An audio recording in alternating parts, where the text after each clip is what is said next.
Il y a toujours un petit quelque chose quand j'évoque CF Moto.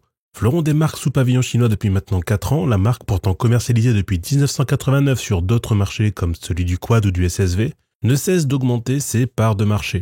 Choix intelligent, que ce soit pour les types de machines proposées ou pour les périphériques de chaque moto, Shunfeng Moto a décidé de souffler sur un marché français qui a trop souvent stagné. Porté par un importateur en France qui a fait le choix de s'occuper de Zontes et de CF Moto, GD France a commencé à tisser un réseau qui ne cesse de s'étendre. Mais on va déjà trop loin. Ce serait déjà bien de comprendre comment la marque qui ne faisait aucune vente en 2017 est passée au-dessus de 1500 motos vendues en 2023 pour s'afficher top 15 du marché français avec plus de 60% d'augmentation de part de marché.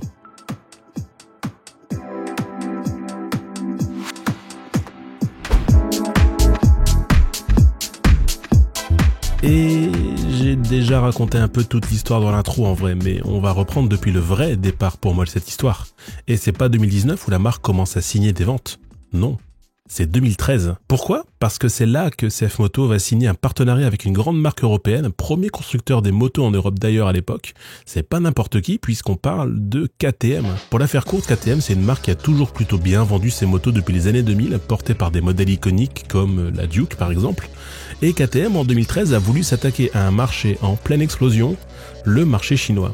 Et pour ça, KTM ne peut pas rentrer tout seul dans un marché de 1,5 milliard d'habitants tout seul, dans un pays 114 fois plus grand que l'Autriche. Et c'est là que le patron de CF Moto arrive et dit aux dirigeants de KTM « Écoutez, nous, on a un réseau implanté et vous avez des motos qui fonctionnent bien. Si ça vous tente, on deal pour que vous puissiez écouler des motos autrichiennes chez nous et on verra ce que ça donne. » Nom de code, KTM R2R. Et R2R, c'est pour un slogan bien connu de chez KTM puisque c'est Ready to Race. Et une chose est sûre, les motos orange vont déferler sur la Chine si bien qu'en 2017, les dirigeants des deux boîtes se retrouvent et se disent « Bah, si ça marche bien, si vous nous disiez comment qu'on fabrique des motos orange et si avec ça on poursuivait notre logique de développement ?» En gros, ça veut dire KTM fournit des pièces à CF Moto qui fabrique des motos pour le marché européen. On appelle ça une joint venture et ça commence à peser pour KTM. Parce que 300 000 motos construites en 2022, dont une grande partie sera destinée pour l'Asie. Et en échange, CF Moto récupère pas mal de procédés de construction dans son immense usine d'une capacité annuelle de 800 000 moteurs et 600 000 véhicules. À côté, KTM, c'est des petits. Et ça, c'est la première pierre angulaire de CF Moto. Pouvoir proposer des pièces de qualité, mais aussi faire affaire avec ceux qui designent les motos orange, à savoir Kiska, pour designer des motos chinoises. Et à ça s'ajoute en plus une politique de revendeurs intéressante. CF c'est présent dans près de 70 pays via 2000 revendeurs et il est évident qu'il fallait un revendeur en France. Et ce sera GD France qui va s'y coller.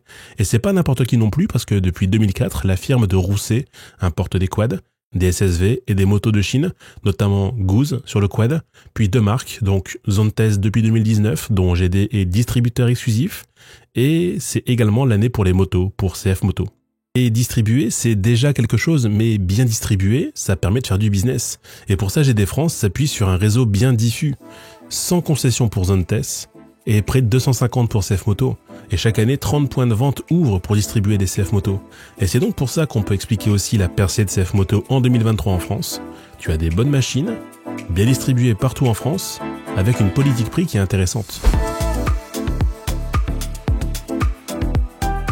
En 2023-2024, CF Moto c'est donc top 15 des motos vendues en France et c'est 8 machines distribuées, dont 6 dans le top 300 des véhicules 2 roues vendus en France. On retrouve alors les deux Roadster 800 NK, modèle Advance et Sport avec près de 120 ventes chacune, puis un peu plus loin la surprise de la 450 SR, le petit sportif bicylindre de 168 kg qui prend plus de 160 ventes, puis les deux modèles les plus vendus avec deux déclinaisons, la 800 MT et la 700 CLX.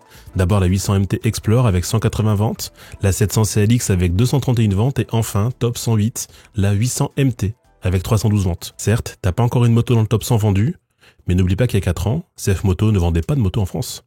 Et on va s'arrêter un peu sur les différentes appellations des motos. Je te disais, la joint venture avec KTM, les pièces et les procédés, ça crée alors chez CF Moto 3 choses.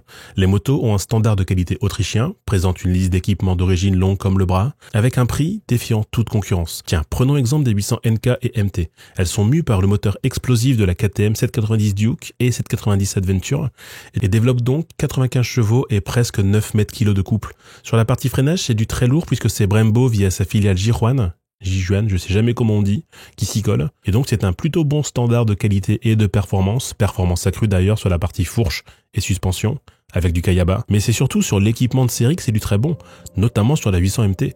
À minima, on a un écran TFT de 7 pouces, une prise USB, un régulateur de vitesse, des crash bars de série, un ABS en angle, des clignotants avec rappel automatique et toutes les informations nécessaires sur la moto, allant même jusqu'aux poignées chauffantes et sièges chauffants sur la MT Explore, avec également radar d'angle mort, écran Apple CarPlay 8 pouces, 6 modes de conduite, un shifter up and down, un amortisseur de direction.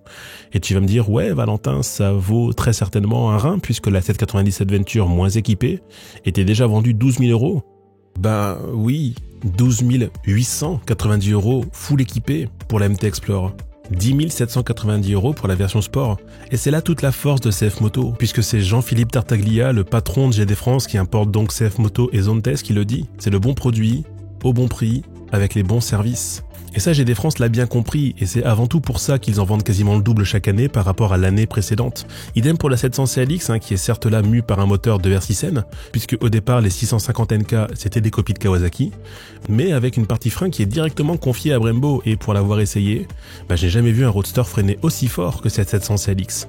Et bien à tomber, la 800 MT c'était une moto extrêmement attendue, celle qui était vendue comme un 1250 GS petit format et petit budget, n'a pas démérité et a d'autant plus été impactée par de nombreux retard déjà en 2022 et certes un petit peu aussi en 2023. Pour autant, la marque se place bien intelligemment et va pouvoir continuer à déployer sa gamme en 2024. Tiens d'ailleurs, parlons de 2024. Qu'est-ce qu'on peut attendre de CF Moto ? Pas mal de choses. La plus importante étant qu'après une joint venture avec KTM, c'est Yamaha qui s'y colle et qui va venir fabriquer et distribuer des motos en Chine.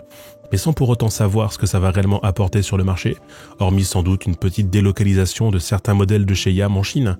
Alekma a également été annoncé un moteur 3 cylindres en ligne, mais non pas qu'une joint venture avec Triumph a été créée, juste que le géant chinois veut désormais une gamme 675 cm3, un peu comme, bizarre, la Daytona. Bref, une nouveauté qui devrait arriver en 2024, ce serait la 675 SR, comme la 400 SR, mais en plus grand. Une autre nouveauté irait vers un 500 SR mu par un 4 cylindres de 500 cm3, et ça peut faire mal et faire hurler les contours. On pourrait directement la trouver en concurrence avec la ZX4R qui va également être un 4 cylindres petit format, mais aussi un autre acteur chinois, KOV, avec sa 450 RR, qui aura aussi un 4 cylindres 450 cm3. Pour 2024, on va également retrouver une 700 MT petit budget inférieur à 7 000 € qui reprendra le bicylindre de la 700 CLX, mais aussi un 450 MT avec le moteur de la 450 SR, petit trail off-road qui vient compléter la gamme avec également la 450 NK, 44 chevaux de bonheur pour aller barouder avec une belle touche d'équipement et de série. Et en gros, pour 2024, CF Moto, c'est quoi ?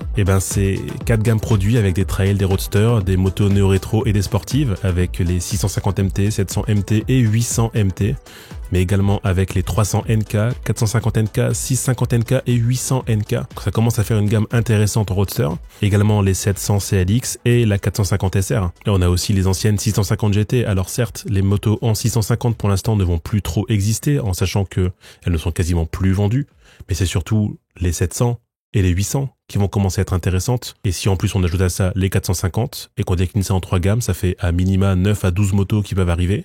Et là, ça peut faire mal. Parce que là où CF Moto avait une toute petite gamme en 2021 et 2022, en 2024, s'ils prennent 60% de part de marché par an, ça peut faire mal. En bref, la gamme continue de s'étendre pour CF Moto et je ne serais pas étonné de les voir encore monter dans le classement en France tant la distribution est efficace et les motos sont pertinentes.